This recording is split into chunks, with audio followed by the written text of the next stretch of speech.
Buenas tardes, me da mucho gusto nuevamente estar con ustedes en esta edición más de Más Diálogo con Yera del Movimiento Académico Solidario. Y hoy vamos a platicar de un tema muy interesante que es el Estatuto del Personal Académico. Antes de iniciar con el tema, decirles que, bueno, este fue un jueves que ha estado todo el día con mucho viento, bastante frío. eh, También me gustaría invitarles a que se suscriban al canal Francisco Llera Oficial y que nos sigan enviando sugerencias, que nos sigan enviando comentarios, que con mucho gusto vamos a reflexionar sobre ellos y también con mucho gusto vamos a ir abordando situaciones, vamos a ir abordando actividades que se desarrollan dentro de nuestra máxima casa de estudios, la Universidad Autónoma de Ciudad Juárez. Sin más preámbulo, entro entonces a conversar sobre el tema de esta tarde, que es el Estatuto del Personal Académico de la Universidad Autónoma de Ciudad Juárez. Quiero comentarles que desde el mes de diciembre, un servidor se dio a la tarea de leer la propuesta que está presentando la Unidad de Desarrollo Normativo de la UACJ, una nueva propuesta de estatuto del personal académico, y que al darme la tarea de revisar esta propuesta, me doy cuenta de que existen bastantes irregularidades y por lo tanto alzo la voz para poder expresar mi inconformidad y por supuesto también el que se corrijan estas irregularidades que yo percibo en la elaboración del estatuto del personal académico que nos están proponiendo y que otros compañeros de la universidad coinciden conmigo en que es necesario realmente cambiar la dinámica de trabajo actual y buscar una nueva forma de trabajo que nos permita llegar a un documento verdaderamente que todo mundo se sienta incluido y que todo mundo se sienta con la tranquilidad de que existen ahí las condiciones para desarrollar el trabajo académico. Bueno, lo primero que quiero comentarles es que eh, el Estatuto del Personal Académico es para aquellos que no conocen ese instrumento, para aquellos que no saben de qué se trata. Miren, el Estatuto del Personal Académico es el instrumento que en la Universidad Autónoma de Ciudad Juárez regula los derechos y obligaciones de todos los que ahí trabajamos. Por eso es muy importante, es una norma que nos permite tener la tranquilidad de que lo que ahí está escrito es precisamente lo que va a respaldar nuestros derechos y nuestras obligaciones. Por eso es muy importante que todos los que somos parte de la comunidad académica estemos muy atentos a qué está establecido en ese documento. Bueno, algo que quiero comentar para poder avanzar en mi presentación. Para poder hacer el análisis del estatuto del personal académico, se tienen que usar una técnica que implicaría, por supuesto, tener a la mano el documento actual y tener a la mano la propuesta que nos está haciendo la unidad de desarrollo normativo. No podemos hacer un análisis del estatuto del personal académico si no comparamos los dos documentos. No podemos simplemente leer esta propuesta sin saber qué es lo que está actualmente vigente. Entonces, yo sugiero para todos aquellos que quieran desarrollar este análisis junto conmigo, que tengan los dos documentos a la mano. Bueno, dicho lo anterior, eh, trataré de explicar de manera muy simple y muy sencilla para toda la comunidad, tanto para los universitarios como para los que no son universitarios, por qué este planteamiento mío, por qué esta inconformidad, no solamente ya de un servidor, sino de un amplio porcentaje de académicos, aproximadamente 150 personas han firmado y pedido que se haga una nueva forma de trabajar este documento. Bueno, vamos a hablar de qué se trata y por qué estamos planteando que existe situaciones que no coincidimos con esas situaciones que se están planteando y que creemos que se tienen que corregir. Mire, existen realmente 5 temas que hay que analizar. 5, aunque podríamos hablar de otros tantos, pero hablar de los 5 más importantes. El primero tiene que ver con el origen de este documento que se nos presenta, el origen ilegítimo del documento. El segundo tiene que ver con la pensión jubilatoria del personal académico. El tercero tiene que ver con la antigüedad del personal académico. El 4 tiene que ver con una figura que se incorpora en esta nueva propuesta que que va en contra del sentido de la calidad académica y que es la contratación directa. Y el quinto, que es la verdad un tema muy preocupante, es las atribuciones ilimitadas que se le están asignando al abogado general dentro de esta nueva propuesta. Entonces, voy a platicar de manera simple y sencilla sobre cada uno de los temas, de los 5 temas que les acabo de compartir. Miren, el primer tema tiene que ver con el origen ilegítimo de este documento. ¿Por qué hablo de un origen ilegítimo del documento, de esta propuesta de estatuto? Porque simple y sencillamente en la universidad existen los lineamientos normativos o los lineamientos para desarrollar o para generar nueva normatividad, nuevos reglamentos, nuevos estatutos, nuevas normas. Y esos lineamientos marcan claramente que para que se inicie un proceso debe haber solicitud expresa de la comunidad académica que implique o que sugiera que es necesario modificar un estatuto. Generalmente las solicitudes de los académicos no hablan de modificar totalmente un documento. Hablan de puntos o de aspectos específicos, si es que hubiese esas solicitudes, pero no hablan de modificar todo un documento. Pero además de eso, que no se ha presentado cuál es la justificación para modificar y crear un nuevo documento, tampoco se ha presentado los dictámenes del abogado general. Es decir, los lineamientos normativos dicen que en caso de que hubiese una solicitud de modificar el estatuto, el abogado general recibirá la solicitud y elaborará un dictamen que puntualmente diga si procede o no procede dicha solicitud, y entonces se hará todo lo que se requiera para generar un nuevo documento o modificar la sección que se necesite modificar. En este caso, este documento que nos están presentando tiene un origen ilegítimo porque no existe y no se ha presentado ninguna de esas evidencias.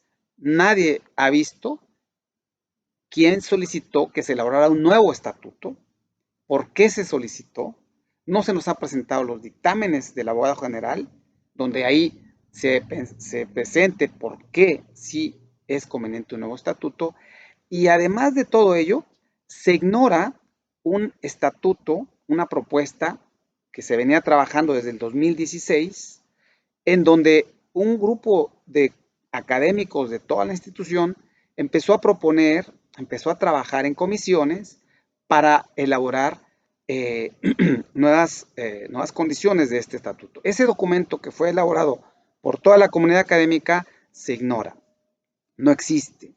Está en el 2019, aquí tengo una copia de ese texto, pero no existe este documento del 2019, se ignora completamente y se genera una versión 2022 que no rescata absolutamente nada del nuevo documento. Es decir, prácticamente este documento 99% es totalmente diferente a la versión que vino siendo trabajada por los académicos y que se presentó en el 2019. Entonces, es un documento con un origen ilegítimo.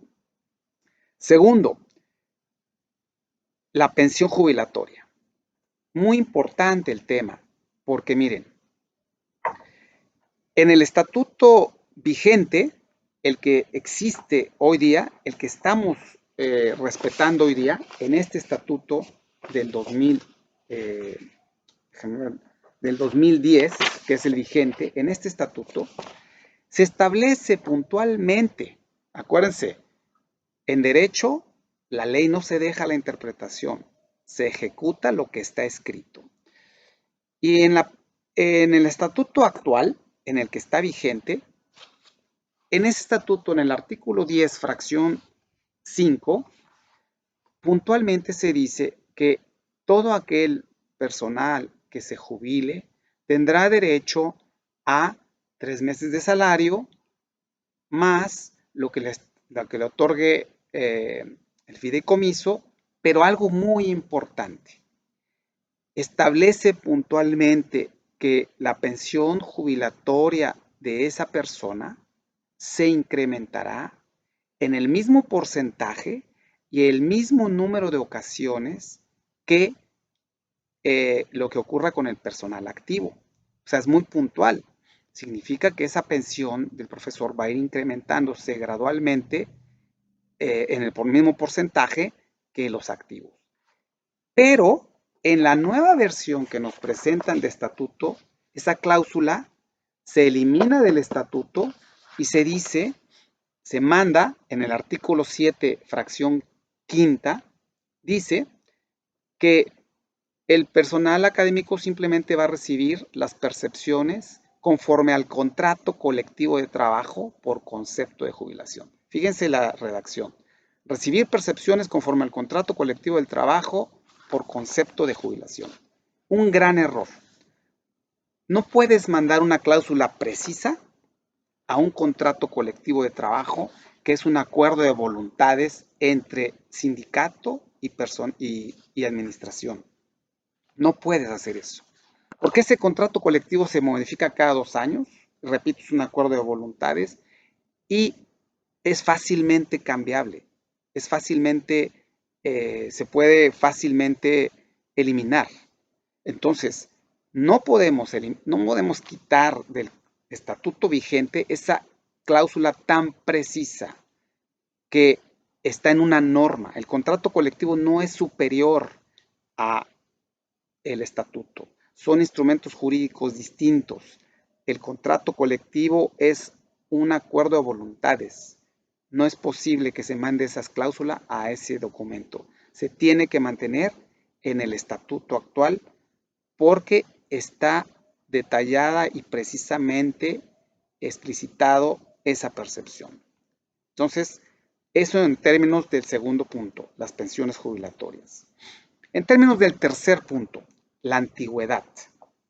Bueno, esto lo voy a resumir de manera simple. En el estatuto vigente, el que existe, el que hoy día al que hoy día nos apegamos, el artículo 23 es muy, muy puntual, porque dice que el goce del año sabático no interrumpe antigüedad ni provoca pérdida de derechos. Artículo 23 de este estatuto, del actual. Pero la nueva propuesta que se nos presenta elimina ese artículo 23. No lo considera, absolutamente. Y por el contrario, en esta versión, el artículo 15, fracción cuarta, introduce una frase que dice: no se computará como tiempo efectivamente elaborado, fracción cuarta, el goce del año o semestre sabático que se haya otorgado. Y luego fíjense, así como los que se hubiesen otorgado previamente. La redacción de ese artículo, para empezar, es confusa. Para continuar, no tendría por qué establecerse, no se computará como tiempo efectivamente elaborado. Y en tercero, ¿por qué se eliminó la cláusula del artículo 23 que puntualmente dice el goce del año sabático no interrumpe la antigüedad? Ese artículo 23 que hoy está vigente se elimina, no aparece.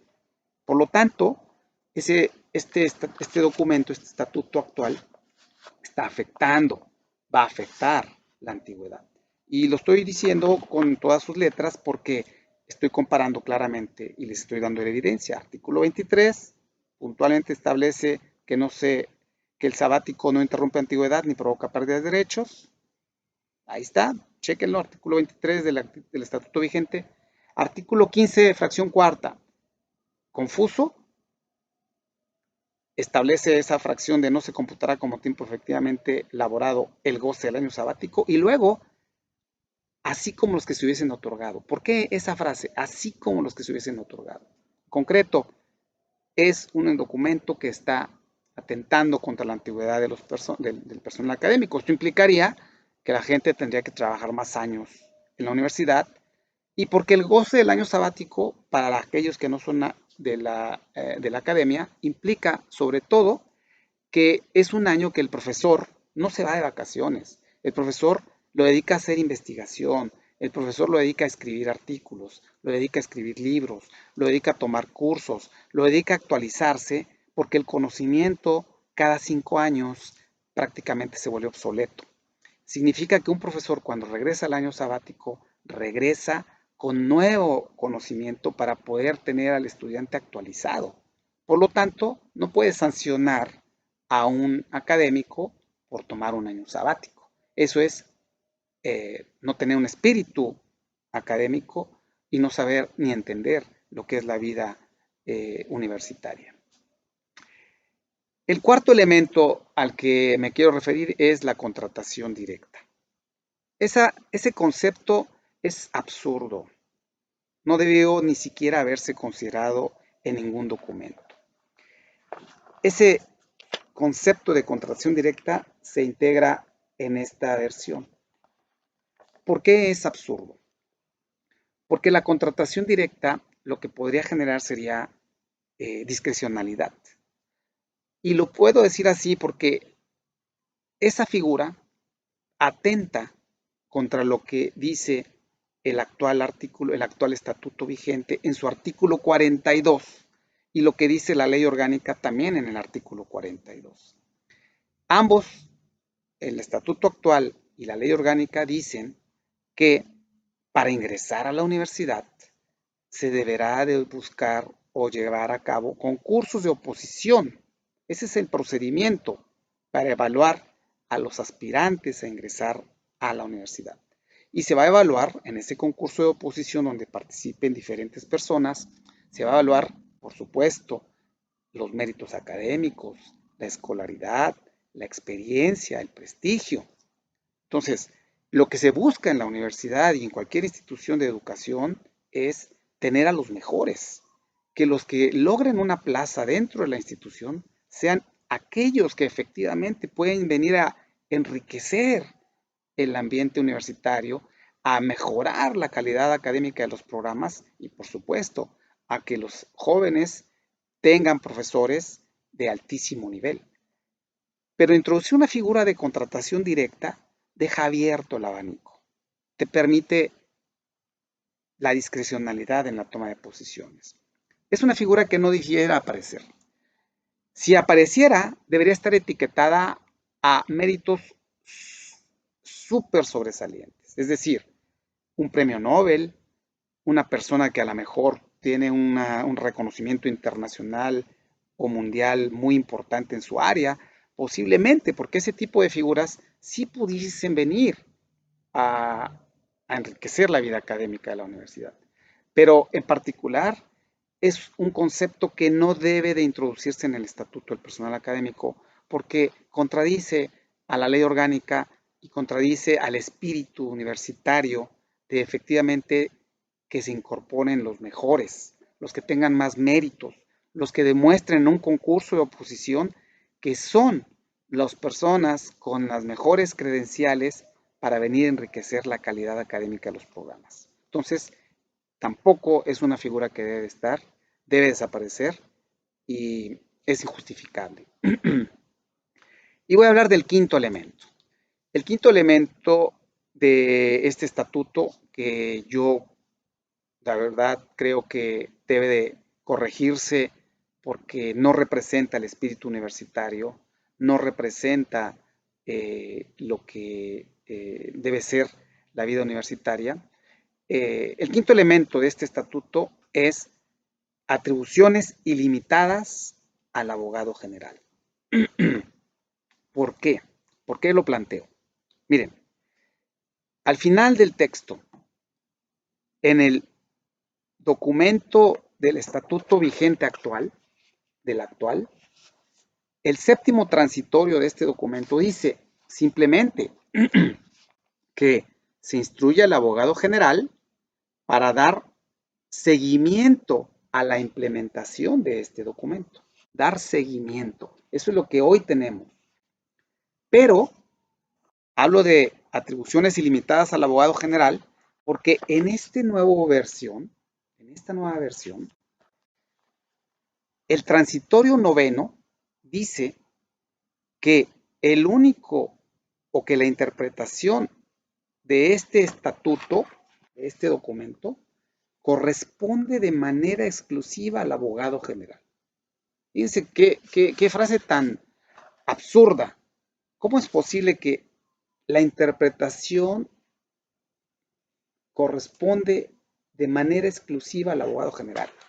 Claro que no, porque el espíritu del estatuto es que exista la posibilidad de que haya, si hubiese situaciones a resolver, que se dé un consenso, que haya una comisión, que el abogado, como dice el estatuto que hoy está vigente, simplemente sea el que dé seguimiento, pero no que sea el único que interprete.